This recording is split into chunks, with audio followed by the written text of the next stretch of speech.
அஸ்ஸலாமு அலைக்கும். சப்பாத்திக்கு வெஜிடபிள்ஸில் இந்த மாதிரி டேஸ்ட்டில் கிரேவி வச்சு பாருங்கள், ரொம்ப சூப்பராகவே இருக்கும்.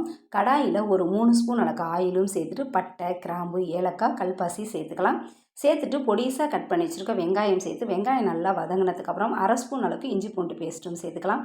இஞ்சி பூண்டு பேஸ்ட்டு நல்லா பச்சை வாசனை போகிற அளவுக்கு வதங்கணும். வதங்கினதுக்கப்புறம் பெரிய சைஸில் ஒரு தக்காளியை கட் பண்ணி எடுத்து வச்சுருந்தேன். தக்காளியும் சேர்த்துட்டு தக்காளியும் நல்லா வதங்கினதுக்கப்புறம் மசாலா சேர்த்துக்கலாம். 1 ஸ்பூன் அளவுக்கு மிளகாய்த்தூள், அரை ஸ்பூன் அளவுக்கு மிளகுத்தூள், அரை ஸ்பூன் அளவுக்கு ஜீரகத்தூள், 1/4 டீஸ்பூன் அளவுக்கு மஞ்சத்தூளும் சேர்த்துட்டு தேவைக்கேற்ற உப்பும் சேர்த்துக்கலாம். சேர்த்துட்டு எண்ணெயிலே நல்லா வதங்கினதுக்கப்புறம் பொடிசாக கட் பண்ணி வச்சுருக்க கேப்சிகம், உருளைக்கிழங்கு, காலிஃப்ளவர் பார்த்திங்கன்னா வேக வச்சு எடுத்து வச்சுருந்தேன். காலிஃப்ளவரையும் சேர்த்துக்கலாம். கேப்சிகம் எதில் சேர்த்தாலுமே டேஸ்ட்டு ரொம்ப நல்லாவே இருக்கும்.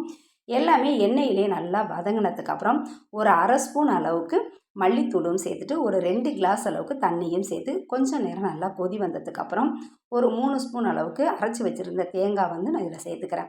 சேர்த்துட்டு ஒரு 2 நிமிஷம் கொதி வந்ததுக்கப்புறம் ஃபைனலாக பார்த்திங்கன்னா ஒரு பாதி லெமனை ஜூஸாக சேர்த்துட்டு ஒரு கைப்பிடி அளவு மல்லித்தலையும் சேர்த்து அப்படியே ஸ்டவ் ஆஃப் பண்ணோம்னா ஒரு அருமையான டேஸ்ட்டில் இந்த கிரேவி ரெடி ஆகிடும். இது ரெடி ஆகிட்டு இருக்கும் போதே பார்த்திங்கன்னா சப்பாத்திக்கு மாவு பிசைஞ்சு 1 ஹவருக்கு முன்னாடியே பிசைஞ்சு வச்சு சப்பாத்தியும் போட்டு எடுத்தாச்சு.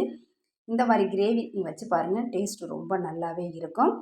என்னோடய வீடியோ பிடிச்சிருக்கோங்க சப்ஸ்கிரைப் பண்ணி, லைக் பண்ணி, ஷேர் பண்ணுங்கள். தேங்க்யூ ஃபார் வாட்சிங்.